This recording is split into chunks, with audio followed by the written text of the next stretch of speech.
올 7월에 이스라엘 성지 순례에 갔을 때 야복강을 이제 버스로 이렇게 지났습니다. 근데 야복강 하면 야곱이 야복강 나루터에서 천사와 씨름한 곳으로 아주 유명하지요. 근데 야곱이 건널 그 당시에는 야복강은 아주 세찬 강이었을 거예요. 그런데 지금은 정확하게 야곱이 바로 여기를 건넜다, 그 정도까지는 확인이 잘 안 되고요.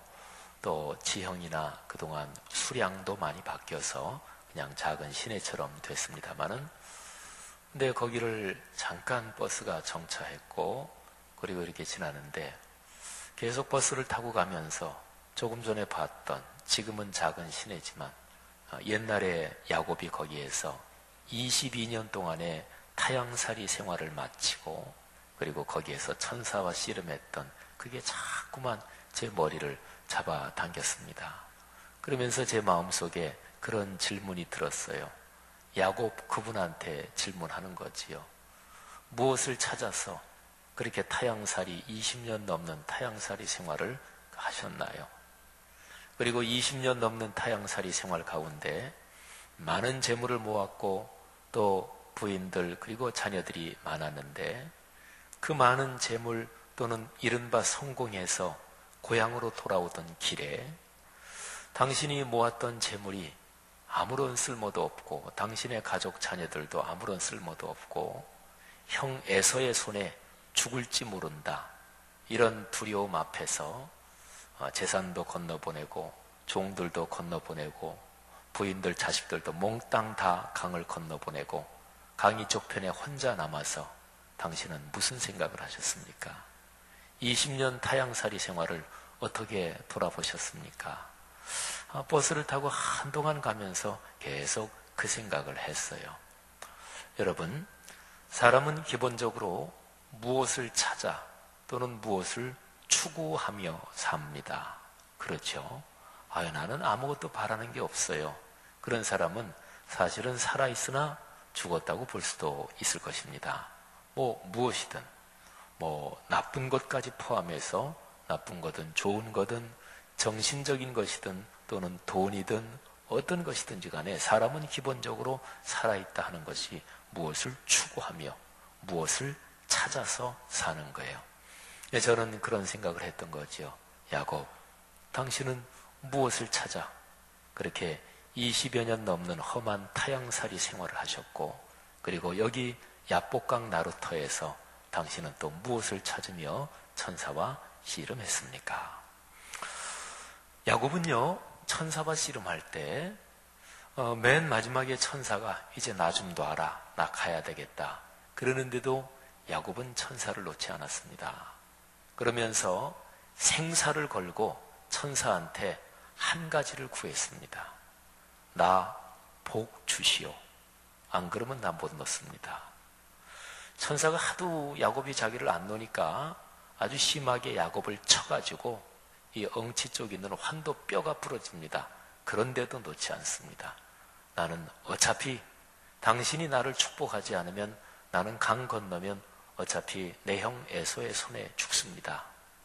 이미 재산도 필요 없고 부인들 자식들도 필요 없고 내가 타향살이 생활 20년 동안 애써 이게 인생의 성공이다 하고 모았지만, 그런데 지금 이 자리에 서니까 아무것도 소용이 없다는 걸 내가 깨달았고, 하나님이 주시는 복, 그거 하나 필요합니다. 그거 안 주시면 어차피 죽을 거 여기에서 난 죽어도 좋습니다. 뼈가 부러지면서도 놓지 않았어요. 야곱이 타향살이 생활 20년 동안 무엇을 찾았는가?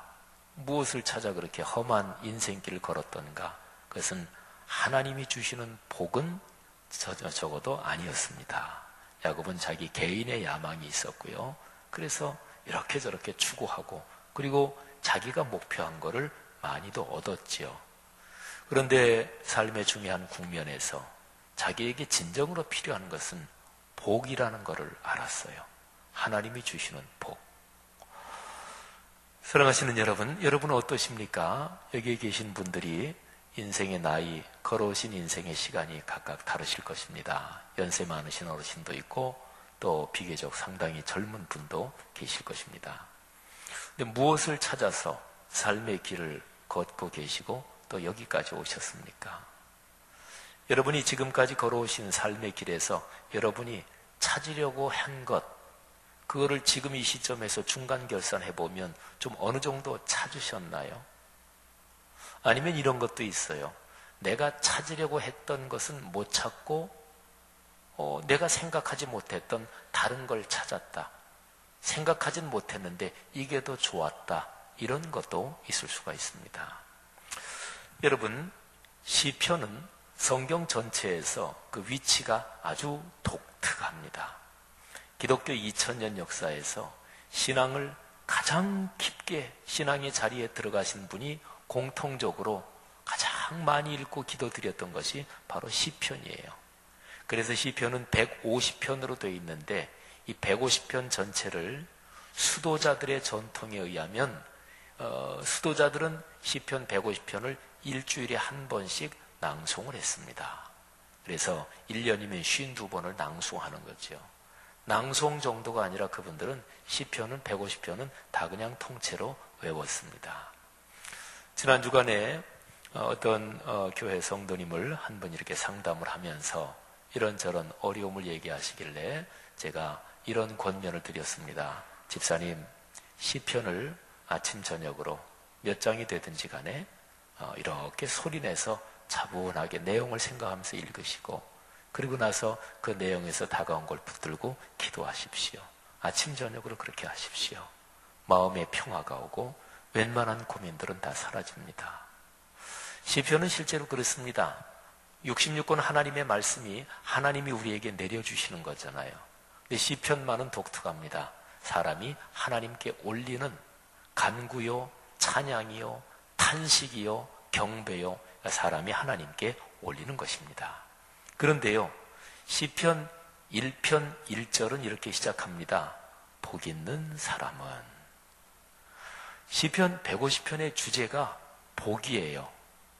야곱이 자기 인생의 중요한 국면에 진짜로 내게 필요한 게 하나님이 주시는 복이구나. 그걸 깨달았는데 시편 전체의 주제가 그 복에 대해서 얘기합니다. 복 있는 사람은.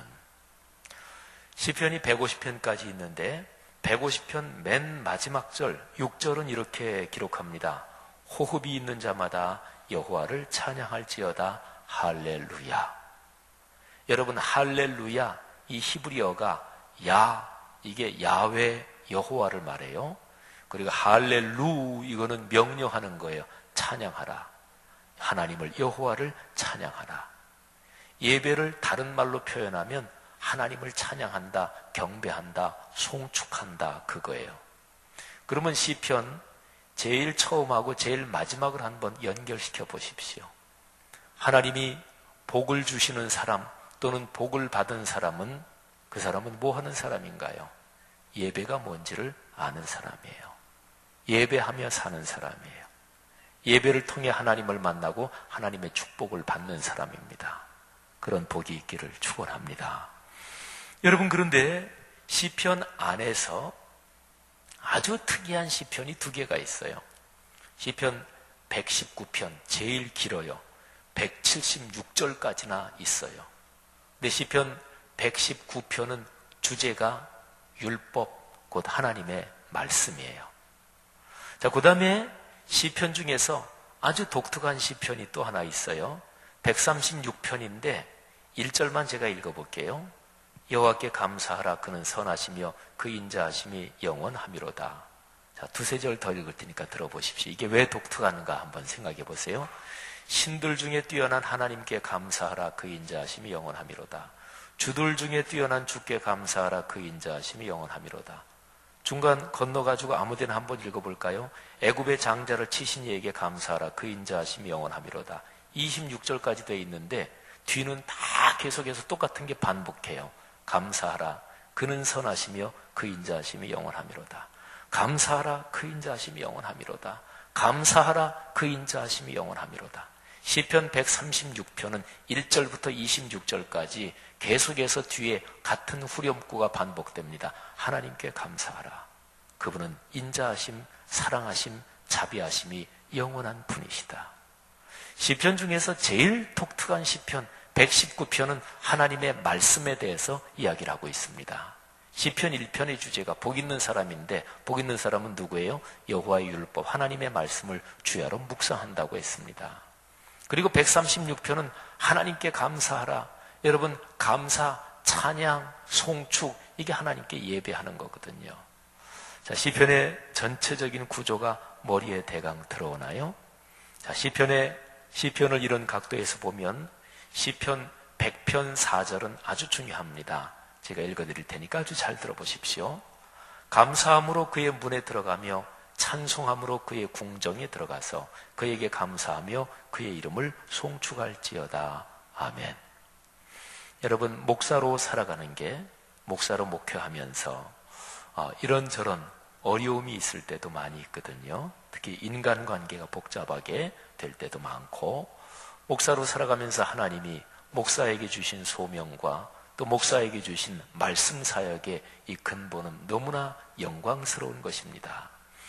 그런데 목사로 살아가면서 있는 이런저런 어려움이 있을 때 목사가 그 어려움을 하나님과의 관계에서 하나님의 거룩한 말씀으로, 말씀 묵상과 기도 중에 푸는 것은 가장 정상적이고 가장 축복입니다. 제가 지난 주간에 이 설교를 이렇게 준비하는데, 그런데 제 마음속에 이 시편 말씀이 설교하고 생각하면서 이렇게 떠오르는데, 바로 시편 100편 4절, 감사함으로 그 문에 들어가며 찬송함으로 그 궁정에 들어가서, 이게 생각이 났어요. 그러면서 이게 예배지. 매주일 예배를 드릴 수 있는 게 얼마나 큰 복인가.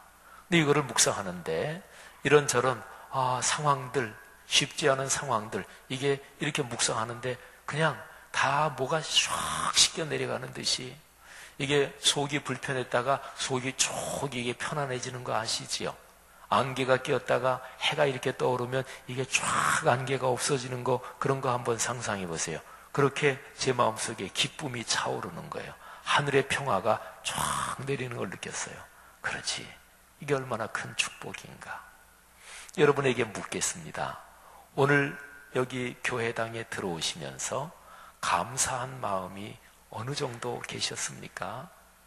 아니면 그냥 지금 여쭤보죠. 지금 어떠십니까? 감사하십니까?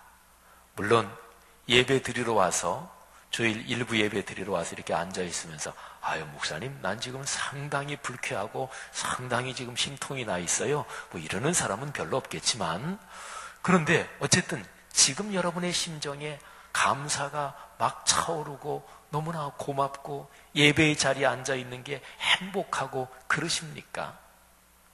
잘 한번 생각해 보세요.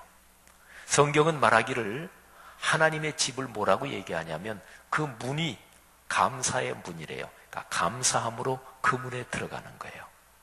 저는 오늘 예배 오면서 이걸 설교 준비하면서 또 제가 너무나 은혜를 받았으니까 차는 저는 주일이면 저 B4 제일 밑에 주차합니다만은, 근데 거기서 이렇게 오면서 엘리베이터를 타잖아요. 엘리베이터를 타면서 제가 현관으로 안 들어왔으니까 엘리베이터 문이, 그게 문이지요. 제가 타면서 하나님, 이 문이 감사의 문입니다. 감사의 문을 지금 들어갑니다. 그리고 아까 교회를 이렇게 내려와서 잠깐 7시에 목회자 기도해야 하고, 그리고 이렇게 오면서 안내하시는 분들하고 인사하면서 여기 들어올 때는 하나님, 찬송의 궁정에 지금 들어갑니다. 마음이 너무나 행복했어요. 사랑하신 여러분, 감사로 문을 열고 들어가야 하나님 앞에 갈 수 있대요. 그러면 생각해 보세요. 예배를 제 아무리 많이 드려도, 평생 신앙생활해도 내가 하나님 앞에 예배 드릴 때 내 마음에 감사가 없으면 하나님의 집에 들어가는 게 아닙니다. 그리고 찬송함으로 그 궁정에 들어간다 그랬는데, 찬송한다는 게 그게 예배한다는 거거든요. 찬송의 궁정, 예배의 궁정.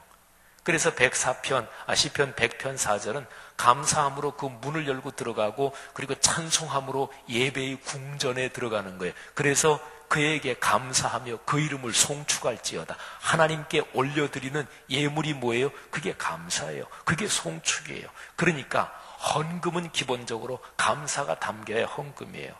체면치레가 담긴다, 그건 헌금 아니지요. 내가 이 헌금을 가지고 내가 어떤 목적을 위해서 드린다. 그것도 아니죠. 기본적으로 하나님께 대한 감사예요. 내 삶의 감사를 드리는 거예요. 그리고 하나님을 찬송, 송축하는 거예요. 그런 은혜가 있기를 주님의 이름으로 축원합니다. 여러분, 누가복음 15장에 나오는 저 유명한 얘기지요. 집을 나간 둘째 아들 탕자는 무엇을 찾으러 그렇게 먼 타향으로 갔던 것일까요? 예수님이 해주신 얘기예요. 어떤 사람의 아들이 둘이 있었대요. 그런데 둘째 아들이 아버지한테 요청하는 거예요. 아버지 돌아가시면 유산 형하고 저한테 나눠줄 텐데 그거 좀 미리 좀 주십시오. 참 그 아버지의 입장이나 이런 거는 안중에도 없는 좀 무례하고 못된 아들이지요. 근데 아버지가 참 좋은 분이었던 것 같아요. 그냥 그 아들 요청에 따라서 그러면 둘째에게 주는 거 큰아들에게도 주고 해서 미리 유산을 상속을 해줬어요. 근데 며칠이 못 돼서 이 아들이, 둘째 아들이 자기가 받은 유산을 다 정리해가지고 먼 나라로 떠나갔습니다.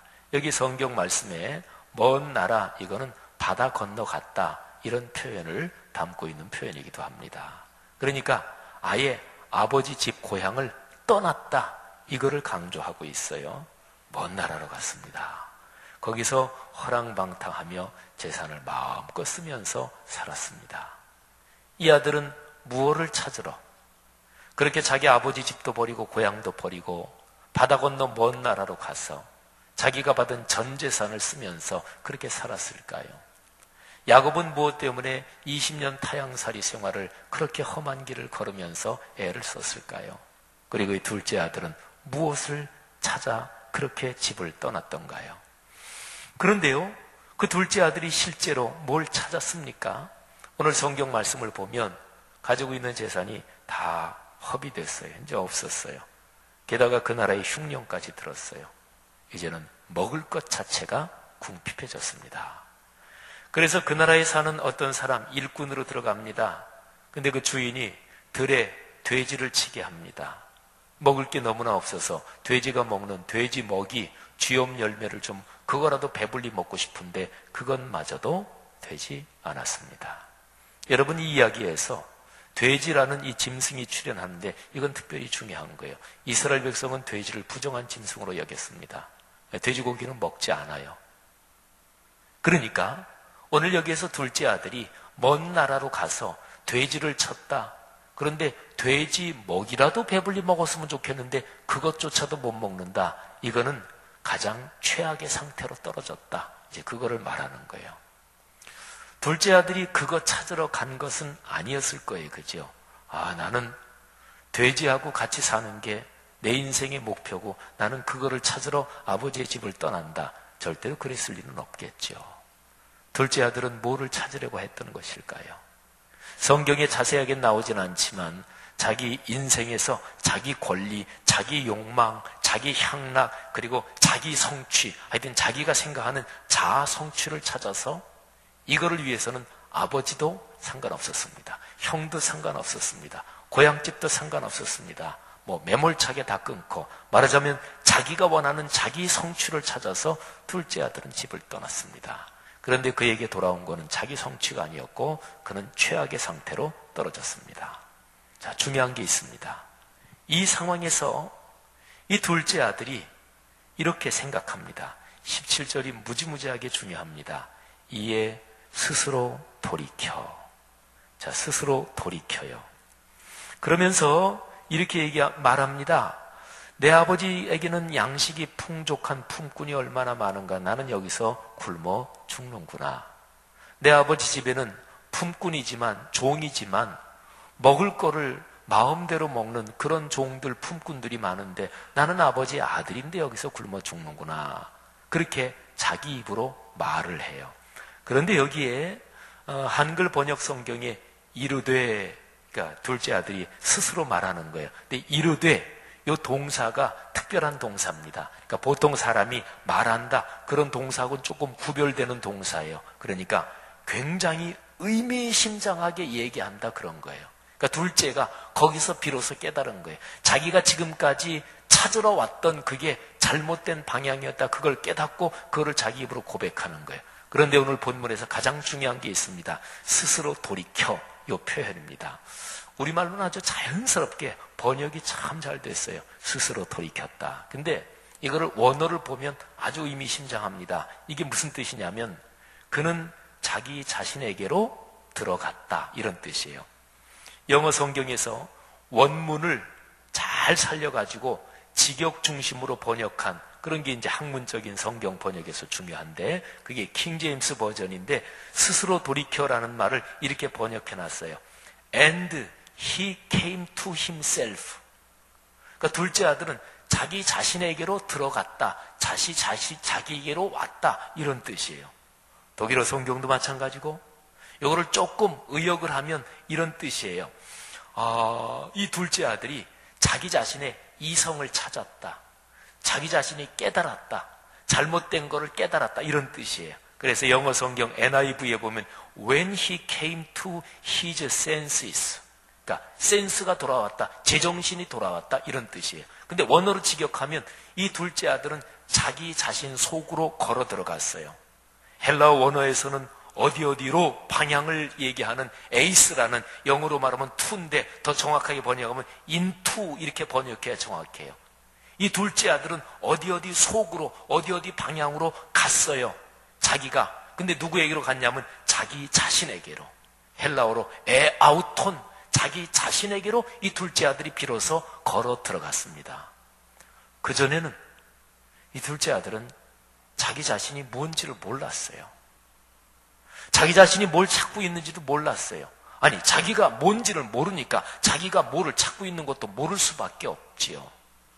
사랑하시는 여러분, 둘째 아들의 목표는 자아를, 진정한 자아, 참된 나 자신을 찾는다, 그게 목표는 아니었습니다. 향락 누리고 마음껏 엔조이하고, 이게 목표였는데 바라던 목표는 못 찾았어요. 참담하게 실패했어요. 그런데 이 둘째 아들이 자기가 원했던 거, 계획했던 건 아니었지만 그런데 자기 자신 안으로 들어가게 됐습니다. 그러니까 누구를 찾은 거예요? 자기를 찾은 거예요. 자, 그 다음에 또 중요한 게 있습니다. 오늘 말씀 20절 앞부분에 보면 이에 일어나서 아버지께로 돌아가니라 그랬죠. 아버지께로 돌아간다. 근데 17절에 스스로 돌이켜, 요 돌이킨다는 말하고 20절에 아버지께로 돌아간다, 여기 헬라어로 똑같은 동사예요. 에르코마이라는 동사인데 이것도 역시 마찬가지입니다. 이 작은 아들이 자기 자신에게로 들어가서 자기를 찾았어요. 그 다음에 또 하나를 찾습니다. 아버지께로 돌아가요. 아버지를 찾습니다. 근데 이거를 조금 더 자세하게 보면 두 가지를 찾은 거예요. 하나님을 찾았고 그리고 아버지를 찾습니다. 이 둘째 아들이 계속 얘기하는 내용에 이런 게 들어가 있어요. 내가 아버지한테 가야 되겠다. 그래서 아버지한테 말씀드려야 되겠다. 내가 죄를 지었습니다. 아버지 잘못했습니다. 내가 첫째는 하나님께, 하늘의 죄를 지었습니다. 하나님께 잘못했습니다. 두 번째, 아버지께 잘못했습니다. 이렇게 얘기해야 되겠다. 그렇게 하고 나서 일어나서 아버지께로 돌아간다는 거예요. 오늘 여기 성경 본문에서 아주 중요한 게 그것입니다. 이 둘째 아들은 돌아갔어요. 그리로 들어갔어요. 첫 번째는 자기 자신 안으로 들어갔고 두 번째는 아버지께로. 그 안에는 하나님께로 갔다. 그리고 육신의 아버지께로 갔다. 영의 아버지인 하나님의 품으로 돌아갔다. 육신의 아버지인 아버지의 품으로 돌아갔다. 이게 담겨 있는 거예요.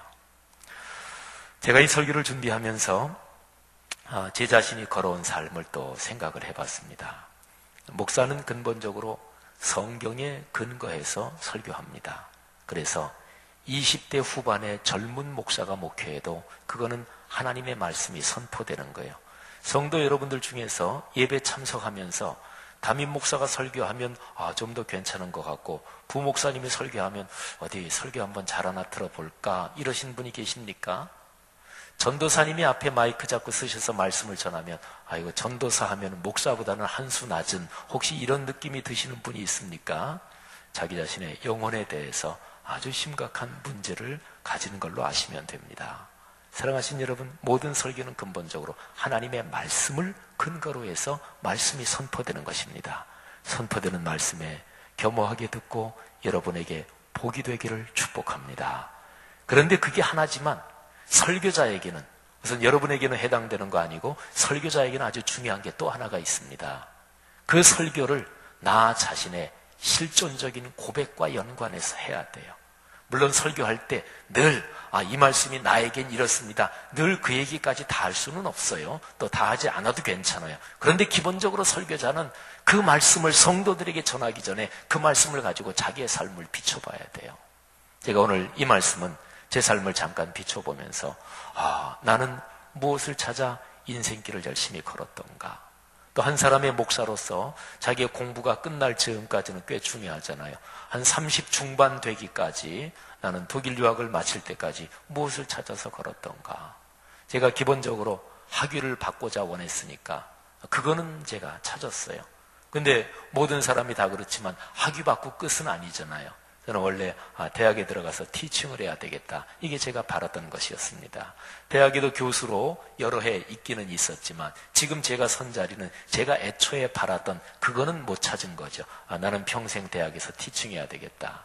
근데 제가 내가 독일로 꼭 가서 공부한다, 꼭 학위를 받는다, 대학에서 후학들을 티칭하면서 나는 평생 인생길을 걸어가야 되겠다, 제가 바라던 30 중반이 되기까지 쭉 제가 바라고 아주 간절히 원했던 그것 중에서 찾은 것도 있어요. 그런데 못 찾은 것도 있어요. 그리고 제가 생각은 안 한 건데 너무너무 감사하게 하나님이 저에게 주신 것도 있어요. 그게 너무 감사하지요. 그거를 다 말씀드릴 시간은 없고, 여기에 둘째 아들하고 비슷해요. 여러분은 어떠십니까? 아마 다 비슷할 거요. 인생길 걸어오면서 내가 원하고 추구하고 찾으려고 했던 거, 그거를 찾기도 합니다. 그 중에서 어떤 거는 못 찾기도 합니다. 그런데 내가 전혀 생각 안 하고 계획 안 했던 건데 하나님께서 너한테 진짜 필요한 건 이거야, 그리고 주시는 게 있지요. 감사한 일이지요.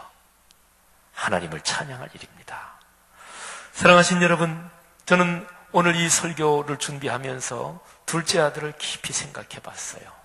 이 둘째 아들은 결국은 아버지께로 돌아옵니다. 오늘 여기 본문 말씀에 일어나서 이런 말이 2번 나와요. 18절에 내가 일어나서 아버지께로 가서 이런 말씀을 드려야 되겠다, 이거는 자기가 지금 생각하는 거예요. 그런데 20절에는 드디어 실천합니다. 이에 일어나서 아버지께로 돌아가니라. 일어나서 가야지 생각을 하는 거예요. 일어나야지. 여기서 이대로 있으면 안 되지. 인생길이 어렵고 힘들 때는 사람들 중에 개 중에는 이 인생 살아 무엇하랴, 그리고 자기 삶을 자기 스스로 버리는 모진 사람들도 세상에 있습니다. 우리나라도 자살률이 OECD 국가 중에서 제일 높아요. 노인 자살률은 그럼 말할 것 없이 엄청나게 높아요. 그래서는 안 되잖아요. 자기 목숨을 스스로 버리는 것, 그러지까지는 않더라도 에야 되는 대로 사는 거지, 이렇게 자포자기 체념할 수도 있어요. 그렇게 살아서도 안 되는 거잖아요. 일어나야지요. 그 자리에서 일어나야지요. 내가 찾아온 내 인생의 목표가 잘못됐으면 그 잘못을 시인하고 내가 둘째 아들 경우에는 하나님께 죄지었다, 아버지께 죄지었다, 그리고서 돌아가야지 했던 것처럼 우리가 일어나야 되잖아요. 그리고 아버지의 품으로 가야 되잖아요. 그 품이 무엇인가요? 오늘 제 설교 제목은 감사를 찾아서, 이게 설교 제목이에요. 오늘 제가 설교하는 20절 전반부까지만 보면은 아직까지 둘째 아들이 감사를 찾았다, 그런 본문까지는 나오지 않아요. 그런데 오늘 제 설교는 그냥 여기서 끝납니다. 여러분, 제가 다음 주일과 그 다음 주일에 계속 이어질 이 설교 내용 전체를 같이 연결시켜서 얘기한다면 우리는 어디로 돌아가야 되는 거예요? 감사의 자리로 돌아가야 되는 거예요. 감사의 문부터 열어야 돼요. 그래야 찬송의 궁정에, 축복의 궁정에 들어갈 수 있어요. 그래서 다시 한번 묻습니다. 어떠세요? 감사하십니까? 진짜 감사하세요? 감사하면 그러면 다른 건 다 해결되는 거예요. 그잖아요. 사랑하신 여러분, 하나님께서 우리의 결단과 감사 축복하실 줄로 믿습니다. 기도하겠습니다.